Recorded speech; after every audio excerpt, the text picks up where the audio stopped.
Shalom semua, kita berjumpa kembali dalam doa 10 hari yang ke-8 hari ini. Mari kita sama-sama kita berdoa terlebih dahulu. Thank you Jesus. Terima kasih Tuhan.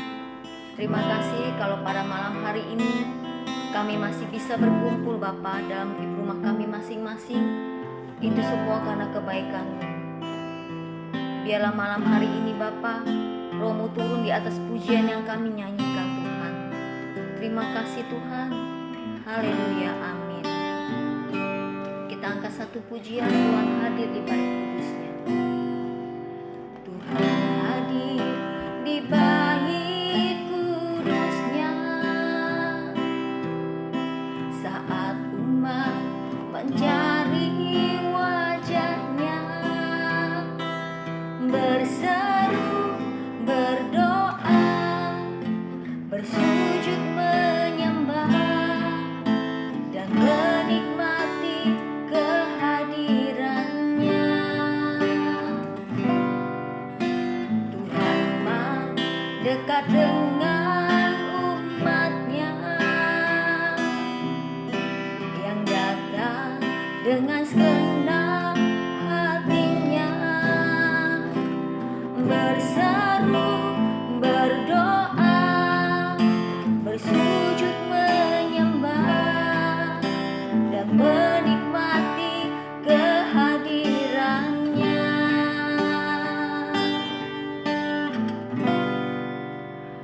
Hadirat-Mu memenuhiku,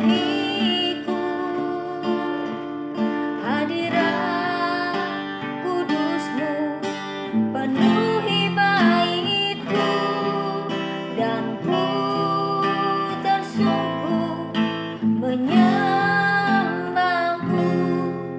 Yang ku damba hanya kemuliaan-Mu. Dengan iman kita sama-sama naikkan pujian ini. Tuhan mau dekat dengan umat-Nya yang datang dengan segenap hatinya, berseru, berdoa, bersujud menyembah dan menikmati kehadiran-Nya. Hadirat-Mu, yes. Hadirat-Mu memenuhiku, hadirat kudus-Mu penuhi baitku, dan ku tersungkur menyembah-Mu. Yang ku damba hanya kemuliaan-Mu. Hadirat-Mu memenuhiku, hadirat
Bapa, hadiratmu memenuhiku, hadirat kudusmu beri baitmu, dan ku bersungguh menyembahmu. Yang ku damba hanya kemuliaan-Mu, yang ku damba hanya kemuliaan-Mu, yang ku damba hanya kemuliaan-Mu.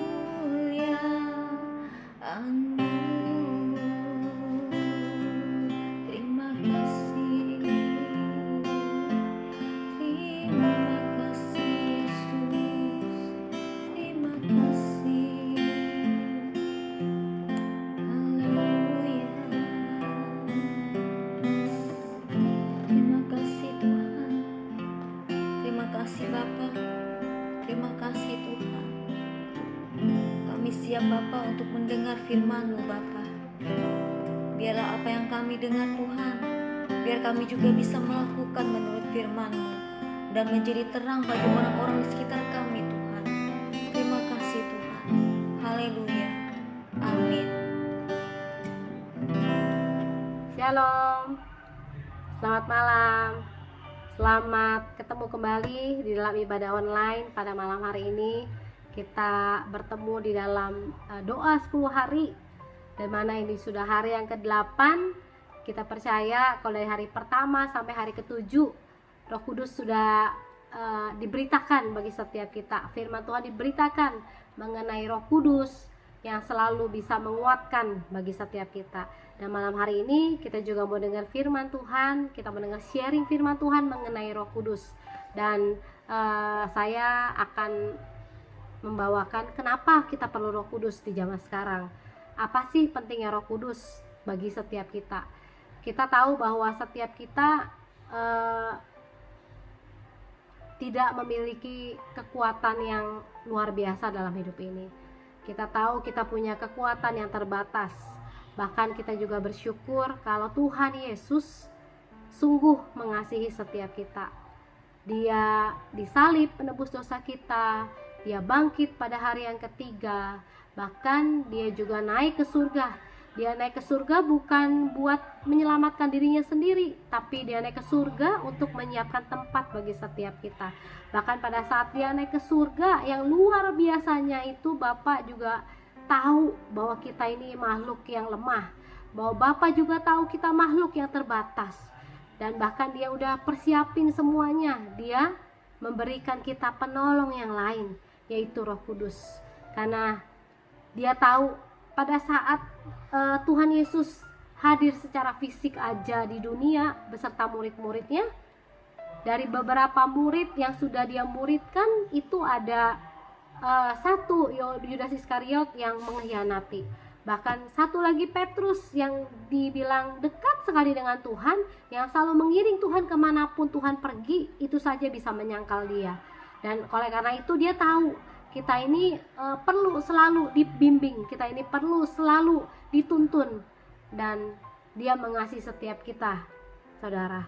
Oleh karena itu Dia memberikan Roh Kudusnya bagi setiap kita untuk selalu mengajarkan, membimbing, menuntun langkah kita. Yuk kita lihat mengapa kita perlu Roh Kudus. Peran Roh Kudus sangat penting, saudara, dalam hidup kita. Fungsi Roh Kudus yang pertama, kita baca dulu deh di Yohanes 16 ayat 7-11 ya. Namun benar yang kukatakan ini kepadamu adalah lebih berguna bagi kamu jika aku pergi. Sebab jikalau aku tidak pergi, penghibur itu tidak akan datang kepadamu. Tetapi jikalau aku pergi, aku akan mengutus Dia kepadamu. Dan kalau Ia datang, Ia akan menginsafkan dunia akan dosa, kebenaran dan penghakiman. Akan dosa karena mereka tetap tidak percaya kepadaku. Akan kebenaran karena aku pergi kepada Bapa dan kamu tidak melihat aku lagi. Akan penghakiman karena penguasa dunia ini telah dihukum. Ya. Kita percaya Roh Kudus diberikan kepada setiap kita supaya kita hidup di dalam kebenaran, hidup menjauhkan dari dosa, hidup menjauhkan diri dari kecemaran dunia ini.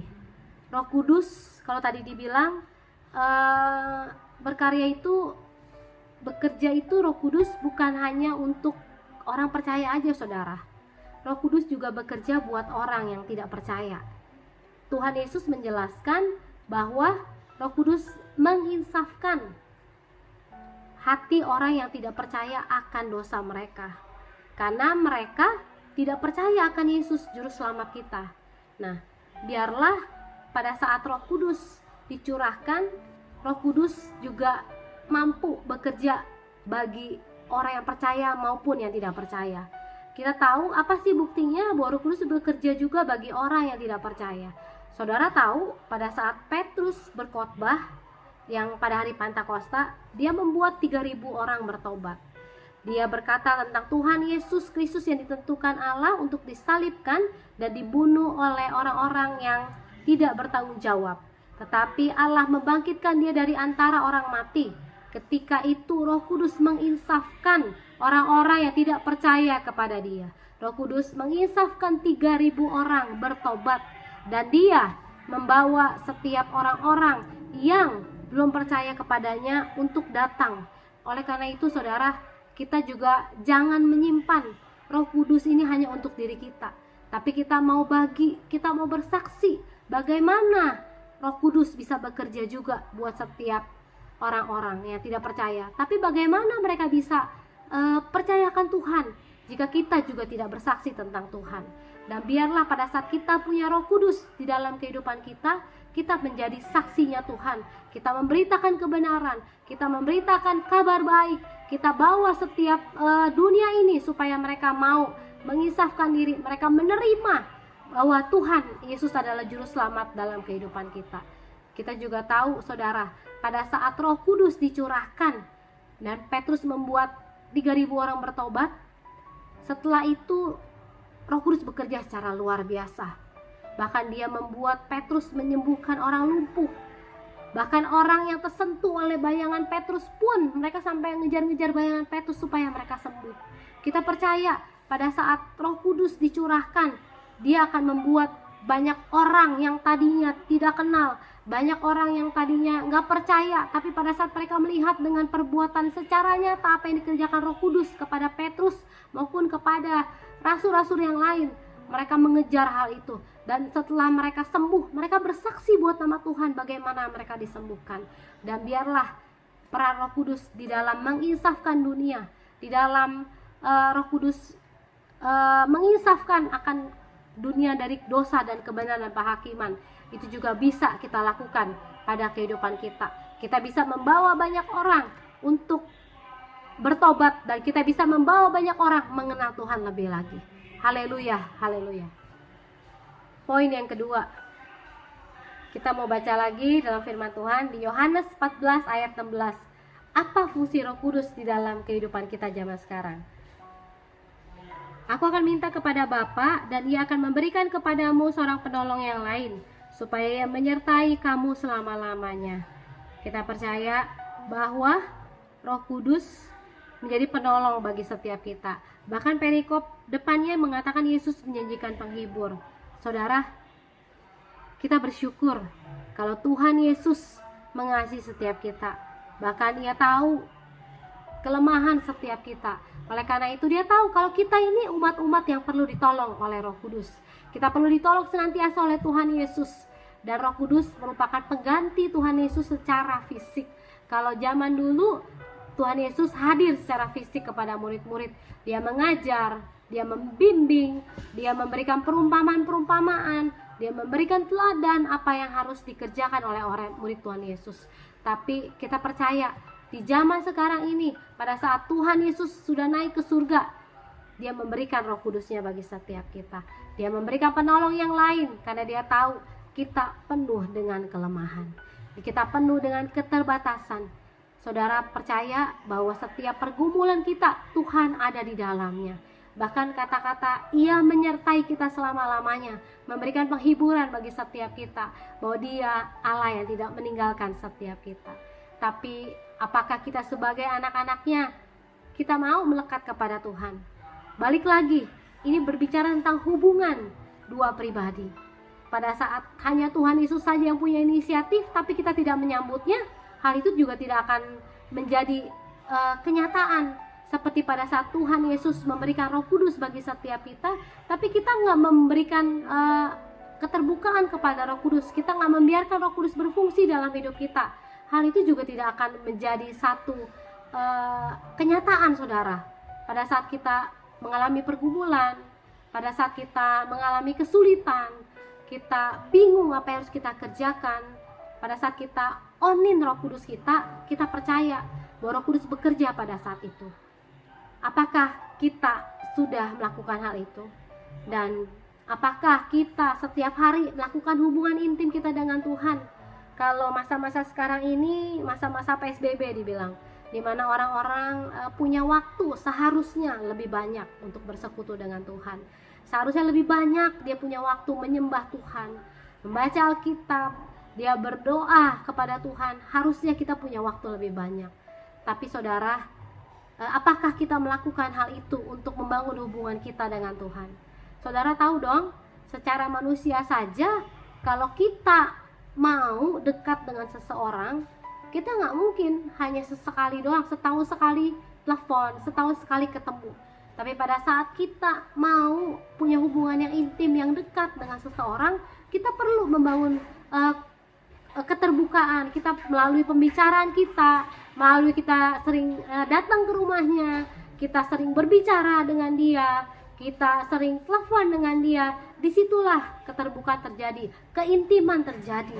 Begitu juga sama halnya dengan Roh Kudus. Pada saat kita hanya panggil Roh Kudus sekali-sekali, bahkan setahun sekali, ini lagi doa 10 hari kita panggil dia, tapi besok-besok kita melupakan hal itu. Nah, itu bukan hubungan intim. Dan kalau boleh dibilang, jangan bilang Roh Kudus tidak tolong kita, tapi mungkin kitanya yang tidak peka. Karena kita tidak dekat, jadi kita tidak peka. Dan biarlah malam hari ini kita punya kepekaan dengan hubungan intim kita kepada Tuhan, hubungan intim kita kepada Roh Kudus, sehingga Roh Kudus akan selalu menolong setiap kita. Saya percaya bahwa setiap kita pasti sering ditolong oleh Tuhan, karena Tuhan itu Allah yang luar biasa.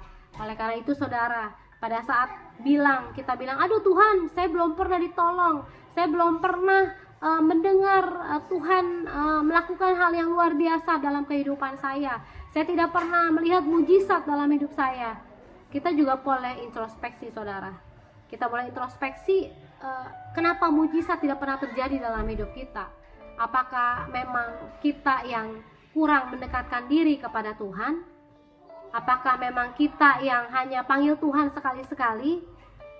Ya, dan biarlah malam hari ini menjadi malam introspeksi bagi setiap kita, supaya kita lebih lagi memperbaharui hubungan kita dengan Tuhan. Kita lebih lagi memperbaharui hubungan kita dengan Roh Kudus. Dan biarlah malam hari ini buka hatimu, dan biarlah Roh Kudus juga bekerja dalam hidup kita senantiasa.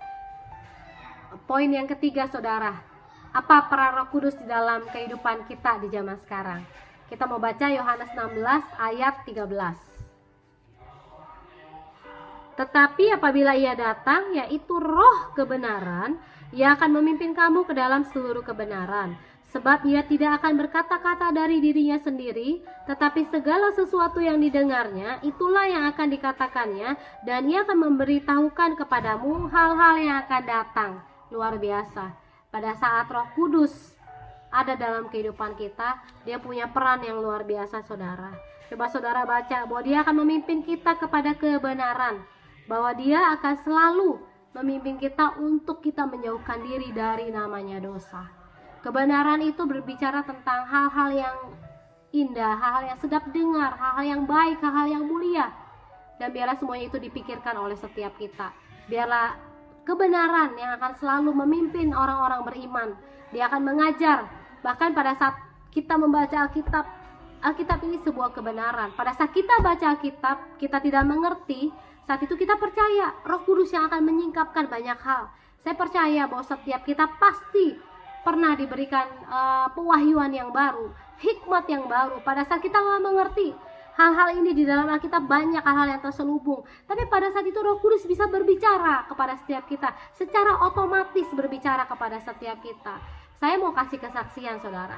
Kalau kita sekarang secara ibadah online, setiap leader harus membuat artikel, harus membuat untuk firman Tuhan, ya, panduan bagaimana nanti kita cerita tentang apa kepada anak-anak. Saya merasakan hal itu. Jadi pada saat saya menyusun artikel, tiba-tiba Roh Kudus memberikan pimpinan apa yang harus saya tulis.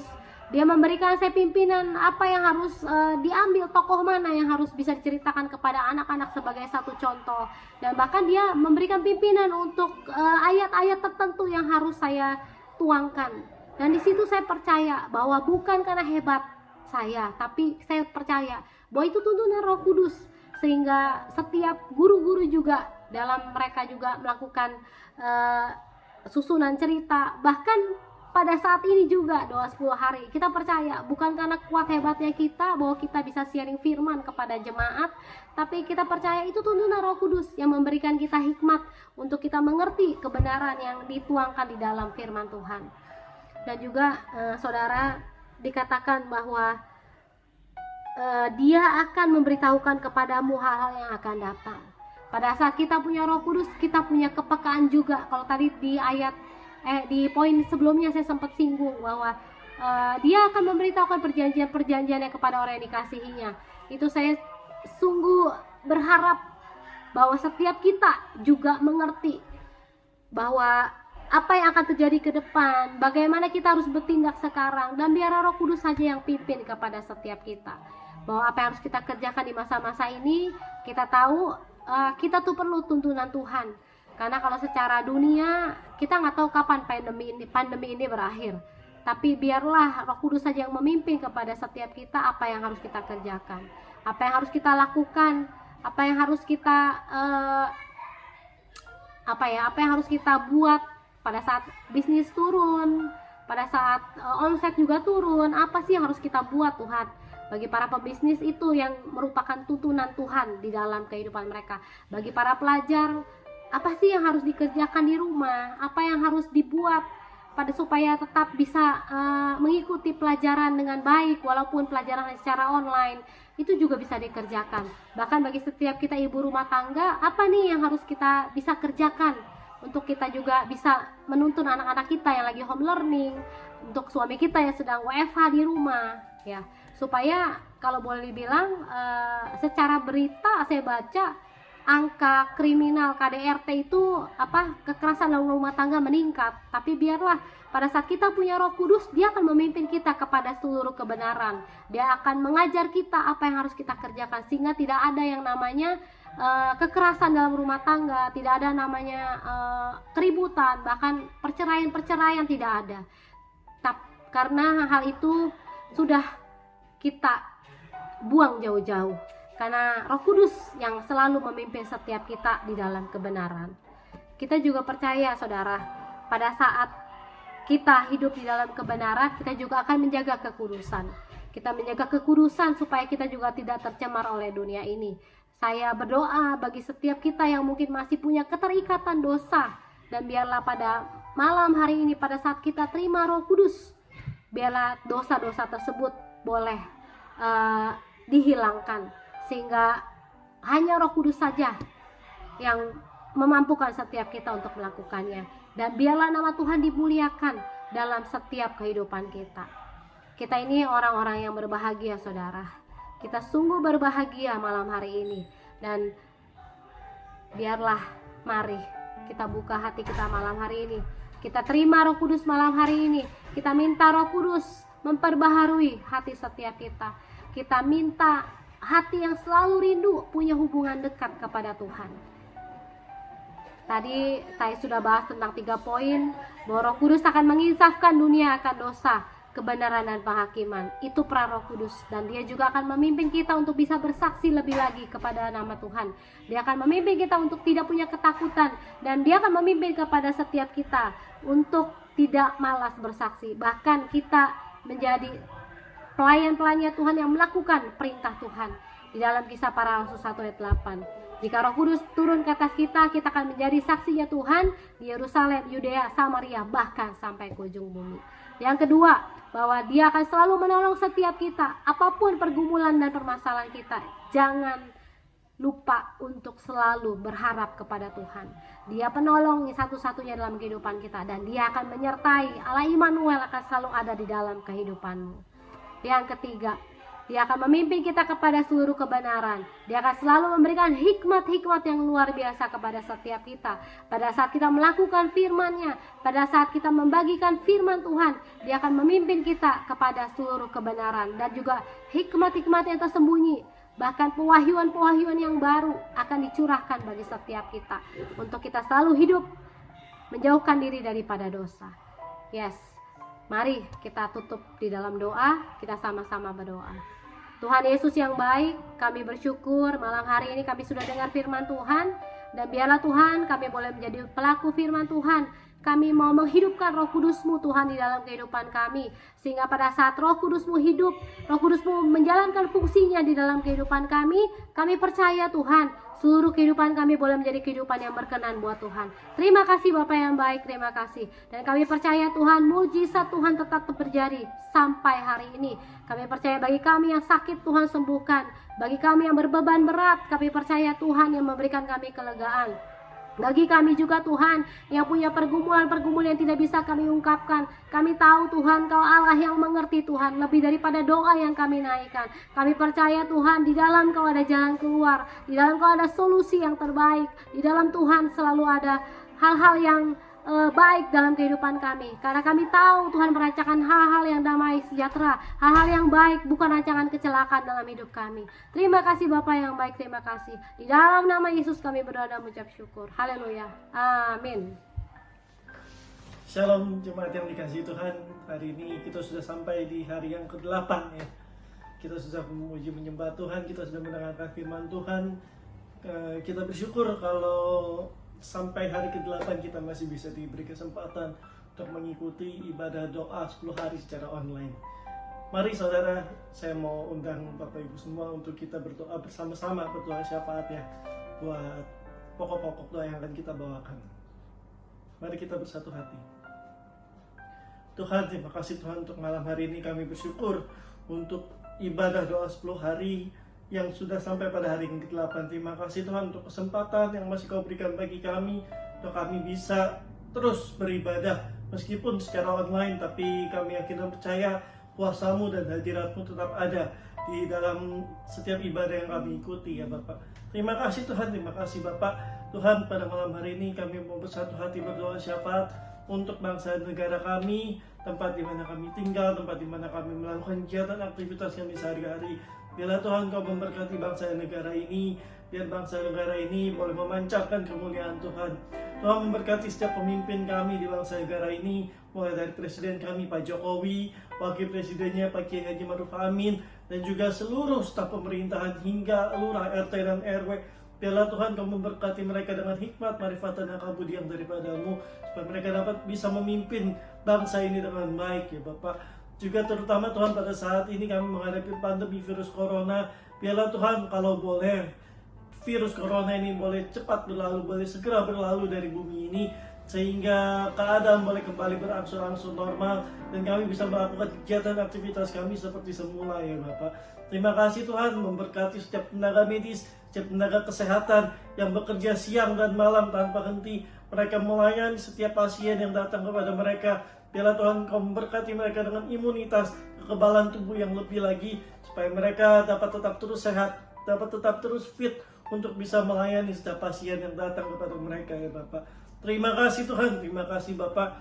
Juga pada malam hari ini kami bersatu hati berdoa untuk gereja kami, GBI Ketapang Utara. Terima kasih Tuhan untuk fasilitas, untuk gedung gereja yang masih bisa kami gunakan sampai saat ini ya Bapak.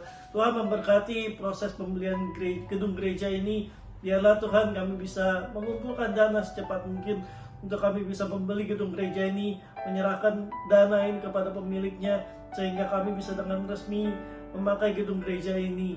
Biar gedung gereja ini mau tetap terus berdiri untuk kami bisa melayani setiap jemaat yang hadir ke dalam gedung gereja, ya Bu. Terima kasih Tuhan, terima kasih Bapak. Tuhan juga memberkati hamba-Mu, Pak Gembala kami yaitu PDM Rudi Purnama. Biarlah Tuhan Kau memberkatinya dengan hikmat, marifat, dan akal budi yang daripada-Mu, supaya Pak Gembala kami ini bisa memimpin gereja ini dengan baik, bisa melayani setiap jemaatnya dengan baik, membawa setiap domba-domba untuk datang kepadamu, untuk terus bertumbuh dan berkembang dalam pengertian, pengenalan yang benar akan firman Tuhan, ya Bapak. Juga memberkati setiap tim gembala di GBI Ketapang Utara ini, berikan kesatuan hati bersama dengan gembala sidang kami. Biarlah mereka boleh bersama-sama membawa gereja ini terus bertumbuh, terus berkembang, melayani setiap jemaah pribadi lepas pribadi, ya Bapak. Terima kasih Tuhan, terima kasih Bapak. Kami bersyukur untuk semua yang terjadi dalam kehidupan kami. Kami yakin dan percaya ada maksud dan rencana Tuhan yang terbaik Tuhan telah sediakan untuk kami. Terima kasih Tuhan. Hanya di dalam nama Tuhan Yesus Kristus kami berdoa dan mengucap syukur pada malam hari ini. Haleluya. Amin. Saudara, 2 hari lagi kita akan masuki hari Pentakosta. Tetap setia saudara kepada Tuhan dalam mengikuti ibadah online ini. Mari kita akhiri ibadah kita malam hari ini. Kita satukan hati, kita akan berdoa kepada Tuhan. Terima kasih Tuhan Yesus, Engkau sudah memimpin dalam ibadah doa di hari yang ke-8 ini. Terus berikan kesetiaan bagi setiap kami untuk mengikuti ibadah ini sampai dengan hari yang ke-10, di mana Tuhan akan mencurahkan berkat-Mu berupa Roh Kudus bagi kami sekalian. Tuhan memberkati setiap umat-umat Tuhan yang sudah mengikuti ibadah ini dari awal hingga akhir, dan setiap hamba-hamba-Mu yang sudah terlibat dalam pelayanan ini. Tuhan juga memberkati, terus berikan kesetiaan bagi setiap kami. Terima kasih Tuhan Yesus. Di dalam nama Yesus kami bersyukur pada malam hari ini. Mari saudara kita arahkan hati kita pada Tuhan. Kita angkat kedua tangan kita tinggi di hadapan Tuhan. Kita akan terima berkat Tuhan saat ini. Tuhan memberkati engkau dan melindungi engkau. Tuhan menyinari engkau dengan wajah-Nya dan berikan engkau kasih karunia. Tuhan menghadapkan wajah-Nya padamu dan berikan engkau damai sejahtera. Dalam nama Yesus kami sambut berkat Tuhan malam hari ini. Mari yang sudah diberkati Tuhan sama-sama katakan amin. Selamat malam, Tuhan Yesus memberkati.